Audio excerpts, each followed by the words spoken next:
All right, so today I'm going to be speaking on child sex dolls and discussing some of the arguments made in support of their development. So-called child sex dolls are lifelike, anatomically correct sex dolls modeled on the bodies of children, typically girls, and marketed for men's sexual use. Their bodies, facial features, and weight are similar to a living child, but they are also designed to accommodate an adult male's penis. Dolls like these are already on the market, and they have been sold through mainstream online retailers like Amazon, eBay, and Wish. And experts believe that child sex robots will be next, and that they may already be in production. So before I really get into this, I just want to talk a little bit about the language we use around this issue. Language and terminology can play an important role in shaping attitudes and understandings, as feminists well know. For example, what was once known as child pornography is now increasingly referred to as child sexual abuse material or child sexual exploitation material to reflect the reality that it is images or video of children and babies being raped and abused and tortured. On the other hand, the language in law used to describe crimes of violence against children sometimes conflates the sexual abuse of children with consensual sex. The journalistic use of terms like having intercourse, underage sex, or child sex, and referring to a sexual relationship or a sexual affair frame child victims as willing participants in their abuse, despite the fact that legally children cannot consent to sexual abuse. So given this, I suggest that we reconsider the popular term child sex doll, and instead use the term child sex abuse dolls, which Kathleen and others have used, just because it's a more appropriate term for these products. Now, some academics and advocates for child sex abuse dolls have proposed that they could be made available to pedophiles for therapeutic purposes and pitch the dolls as a possible solution to child sexual abuse, speculating that if pedophiles can simulate child sexual abuse on these childlike dolls, it could prevent their abuse of living children. And one of the arguments in support of child sex abuse dolls that we hear a lot is that they are sex toys like any other. And this is something I've heard from the US-based organization Prostasia. I'm not sure if it's the same one that Sheila has just mentioned. This Prostasia Foundation described the use of child sex abuse dolls as the personal and private use of sex toys, and claims that laws against them are therefore unconstitutional, misguided, and immoral. Tweeting about child sex abuse dolls, Canadian psychologist and neuroscientist James Cantor wrote, "I'm okay with latex sex dolls and I don't care what they look like."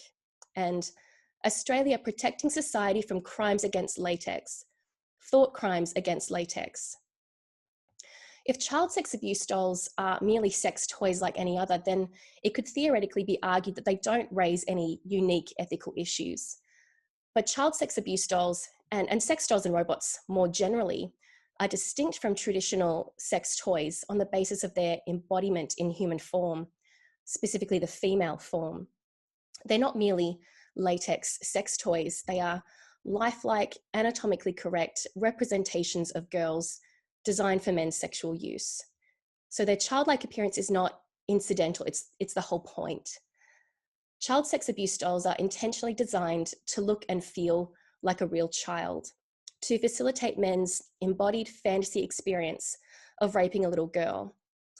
If they were nothing more than a latex sex toy, then we have to ask, why are they even shaped like children? And why are some of these dolls marketed in such a way as to eroticize predation on children, with some facial expressions on the dolls that they appear to be crying or in pain? So the ability to simulate child sex abuse is precisely the draw card for these users. Indeed, this is why some academics pitch these products as an alternative to sexually abusing a child, because they believe the dolls could function as stand-ins for living children. Some advocates characterize the use of child sex abuse dolls as a victimless crime, putting childlike dolls in the same category as sexualized depictions of children in drawings or cartoons, or artificial or computer-generated child abuse material, because no child is abused in their production. Under Australian law, where I'm from, this content constitutes illegal child sexual abuse material, as depictions of child abuse, including virtual child sexual abuse, are thought to normalize the sexual use and abuse of children and encourage offenders. The United Nations has taken the same approach to virtual child abuse material. From the 2020 United Nations report from the Special Rapporteur on the sale and sexual exploitation of children, I quote, "The increased accessibility and availability of child sexual abuse material online appears to normalize this crime and may encourage potential offenders and increase the severity of abuse. This includes new phenomena such as drawings and virtual representations of non-existing children in a sexualized manner, widely available on the internet. The increasing social acceptance of early sexualization is exacerbated by the widespread dissemination of child sexual abuse material on the internet and the production of highly realistic representations of non-existing children. This objectification of children comforts offenders in their actions," end quote. Child sex abuse dolls legitimize and normalize children as sexual objects and ultimately normalize the sexual use and abuse of children. Can this really be a victimless endeavor? Defenders of men's access to female-bodied sex dolls and robots argue that they are objects, not moral agents, that they cannot be victims of rape or child sexual abuse, and conclude there is no harm. As they say, you can't rape a robot. But feminist objections to female-bodied sex dolls and robots have never focused on harm to dolls and robots or to inanimate objects. They're concerned with harm to women and children. Sex dolls and robots function as a stand-in for a woman or child, and simulating rape or child sexual abuse on a doll or a robot is a symbolic representation of the rape of a real woman or child. In his paper, Robots, Rape and Representation, philosopher and professor Robert Sparrow argues that robots designed to facilitate rape fantasies are unethical as a representation of the rape of a real woman and an endorsement and encouragement of rape that may increase the rate of rape and that expresses disrespect of women. Some academics and advocates for child sex abuse dolls claim pedophiles could use childlike dolls instead of children, and that this would be a preferable outcome. Many of these advocates for child sex abuse dolls regard pedophilia as a legitimate sexual orientation, one that is unchangeable and outside the control of the individual, and they tend to be sympathetic to pedophiles, with the view that sexual outlets should be made available to them.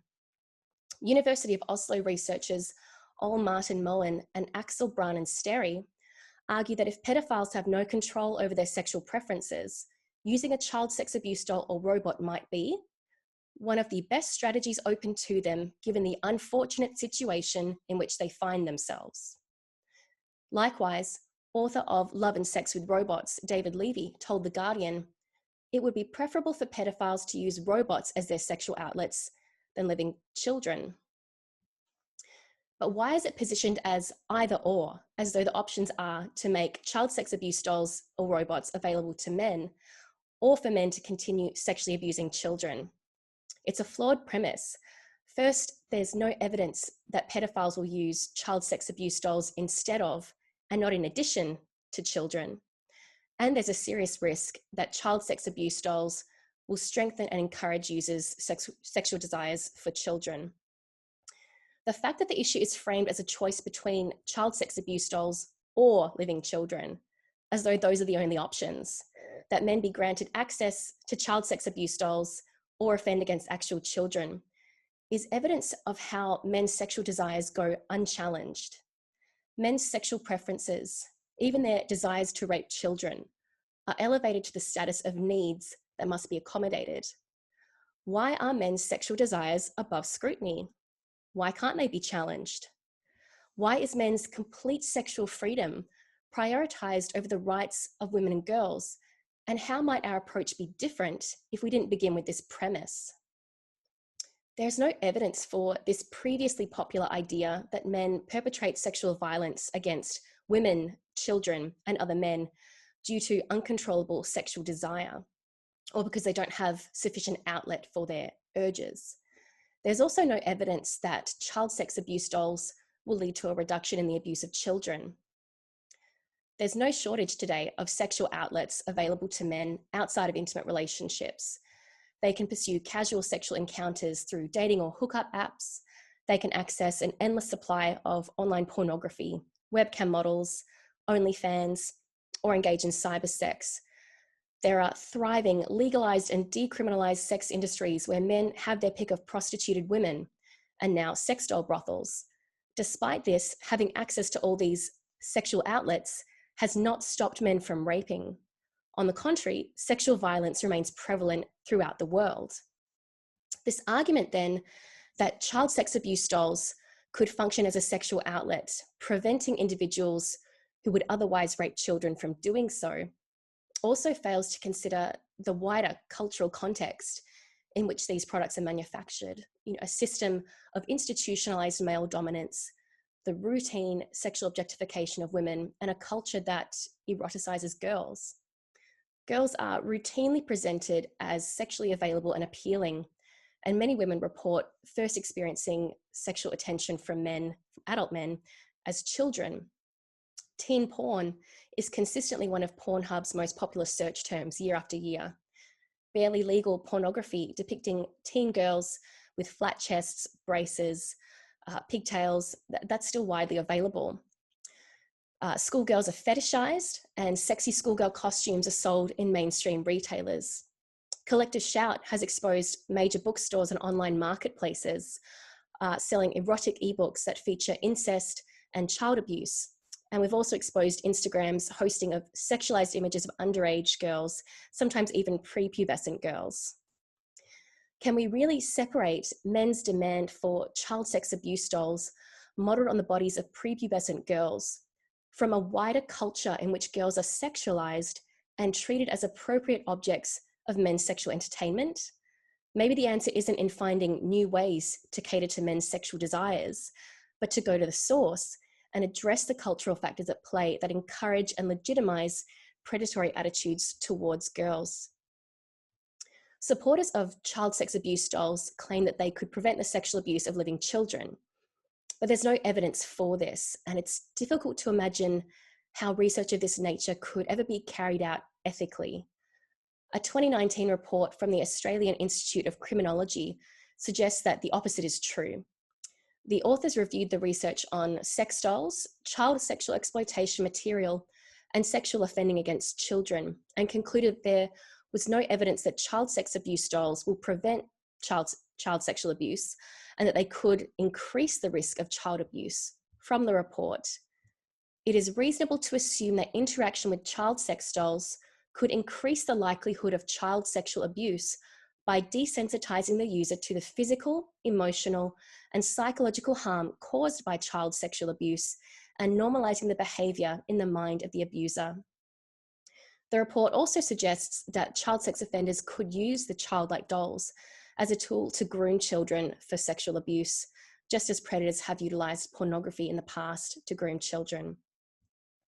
In conclusion, the arguments made in support of the production of child sex abuse dolls are baseless, unconvincing, and serve vested interests. Child sex abuse dolls are not simply a sex toy like any other. They are deliberately designed to emulate the experience of sexually abusing a child. There's nothing victimless about dolls that encourage the sexual abuse of children. Sexually objectifying children puts them at risk and could lead to an increase in child sexual abuse rather than a reduction. Men's sexual desires cannot come at the expense of the rights of women and girls. Thanks for watching. I'll be sticking around, so feel free to ask any questions through the Q&A option, and I'll do my best to answer them. You can also connect with me on Twitter at Caitlin_Roper, or follow the work of Collective Shout, and we're on Facebook, Twitter, Instagram, and YouTube. Thanks again.